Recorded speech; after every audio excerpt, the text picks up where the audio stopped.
दुनिया का सबसे बड़ा अखबार न्यूयॉर्क टाइम्स नहीं है, दुनिया का सबसे बड़ा अखबार है जापान का यमुनो शिमरी। हमने राजनीति में प्रामाणिकता को स्थापित किया और आम आदमी पार्टी उसकी दूसरी एक्सट्रीम है। जो कहते हैं वो कभी नहीं करते। एक विचार आम जनता में बना है कि राजनीतिक लोग जो कहते हैं वो नहीं करते। और आज की राजनीति में सबसे बड़ी चुनौती सारे राजनीतिक दलों के लिए जो थी वो ये थी क्राइसिस ऑफ क्रेडिबिलिटी, विश्वसनीयता का संकट। एक विचार आम जनता में बना है कि राजनीतिक लोग जो कहते हैं वो नहीं करते हैं। भारतीय जनता पार्टी और एनडीए ने प्रधानमंत्री श्री नरेंद्र मोदी जी के नेतृत्व में इस विचार को बदला। हमने राजनीति में प्रामाणिकता को स्थापित किया और आम आदमी पार्टी उसकी दूसरी एक्सट्रीम है। जो कहते हैं वो कभी नहीं करते हैं। तो मैं सिर्फ आज 10 पॉइंट बताना चाहता हूं जो आम आदमी पार्टी और केजरीवाल जी ने कहे थे और उसका यथार्थ क्या है। उन्होंने कहा था कि जो लटकते हुए तार हैं, अनसेफ इलेक्ट्रिक वायर्स, उनसे वो मुक्त कर देंगे। आज ये सवाल इसलिए है कि 10 साल उनको सरकार में हो गए, उससे पहले भी 2013 में भी उनकी सरकार रही थी। तो 10 साल से अधिक रहने के बाद दिल्ली में लटकते हुए बिजली के तारों की स्थिति यह है कि 26 वर्ष का एक नवयुवक 23 जुलाई 2024 को उन लटकते हुए बिजली के तारों की भेंट चढ़ गया। दूसरा, उन्होंने दावा किया था कि 24 आवर क्लीन ड्रिंकिंग वाटर देंगे। और अभी जब गर्मी आया तो लोगों ने देखा कि उत्तर पश्चिम दिल्ली और बाहरी दिल्ली के क्षेत्रों में किस ढंग से पानी को लेकर हाहाकार था। और पत्रकारों ने भी जाके देखा। चलिए, आप नेताओं की बात पे, राजनीतिक दलों के कार्यकर्ताओं की बात पे विश्वास न करें कि वो उसमें किस प्रकार की दुर्गंध आती थी जिस पानी का प्रयोग करना पड़ता था। फिर इन्होंने कहा वर्ल्ड क्लास एजुकेशन सिस्टम देंगे, यह दावा किया। और इतना ही नहीं, याद करिए, इनके मुंह से निकल गया था दुनिया का सबसे बड़ा अखबार जो है न्यूयॉर्क टाइम्स में छपवाना कितना मुश्किल है। छपवाना शब्द था, कोई जाके उस बाइट को चेक कर सकता है। तो पहले तो पढ़े लिखे मुख्यमंत्री को यह नहीं पता था कि दुनिया का सबसे बड़ा अखबार न्यूयॉर्क टाइम्स नहीं है, दुनिया का सबसे बड़ा अखबार है जापान का यमुनो शिमरी।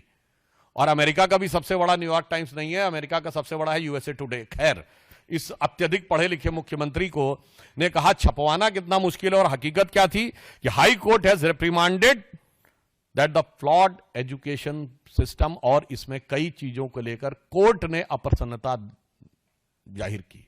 यानी दावा ये और वास्तविकता ये। फिर इन्होंने कहा मेडिकल ट्रीटमेंट को बहुत इंप्रूव करेंगे, और वास्तविकता यह थी कि कोविड के दौरान क्या हाहाकार मचा, और उस हाहाकार के ऊपर ध्यान देने की बजाय प्रचार के ऊपर सारा ध्यान था। आप सबको याद हो कि मोहल्ला क्लिनिकों में जो भ्रष्टाचार की चीजें प्रकाश में आई, जिसमें एक प्रकरण ऐसा था कि एक दिन में 539 लोगों का निस्तारण हुआ, जबकि मोहल्ला क्लिनिक 9 बजे से लेकर 1 बजे तक 4 घंटे में चलती है। 240 मिनट में 539 लोगों का निस्तारण, मतलब 20 सेकंड के अंदर डॉक्टर ने मरीज को देख भी लिया, असेसमेंट कर भी दिया, पर्चा लिख भी दिया और दवा मिल भी गई।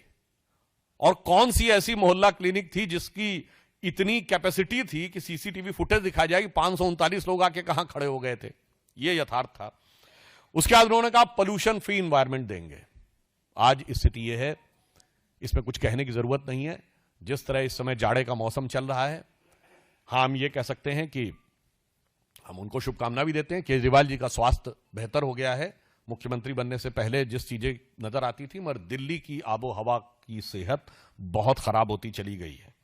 इसके बाद इन्होंने कहा कि जो कूड़े के ढेर, यानी ये छठा पॉइंट है, कूड़े के ढेर, इनको समाप्त करेंगे। और आज स्थिति यह है कि कूड़े के ढेरों की हाइट बढ़ रही थी। कुतुब मीनार से कुछ मीटर की दूरी के ऊपर, कुछ थोड़ी दूरी के ऊपर जो कूड़े का ढेर है, उसकी हाइट ऐसा समाचारों में आया कि 8 मीटर तक बढ़ गई है।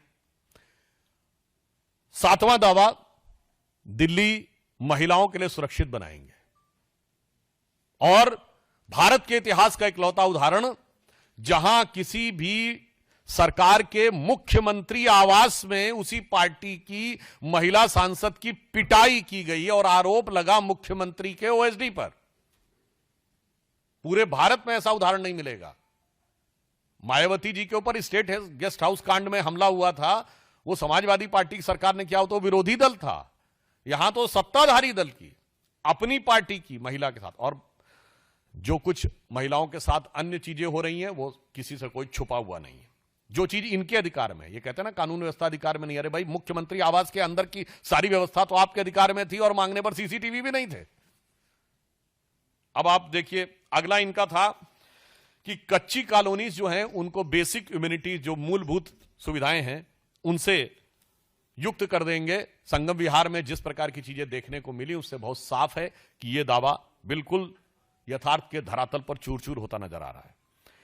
फिर इन्होंने यह कहा था कि जो झुग्गी झोपड़ी के में रहने वाले लोग हैं उनको स्थायी आवास देंगे। आज 1 दशक पूरा होने के बाद भी यह दावा सिर्फ हवाई दावा है, जबकि प्रधानमंत्री जी के प्रेरणा से चलने वाली योजना में 3024 फ्लैट्स अब तक कालकाजी एरिया में झुग्गी झोपड़ी के लोगों को दिए जा चुके हैं। हम जो कहते हैं वो करते हैं, और जो वो कहते हैं वो कभी नहीं करते।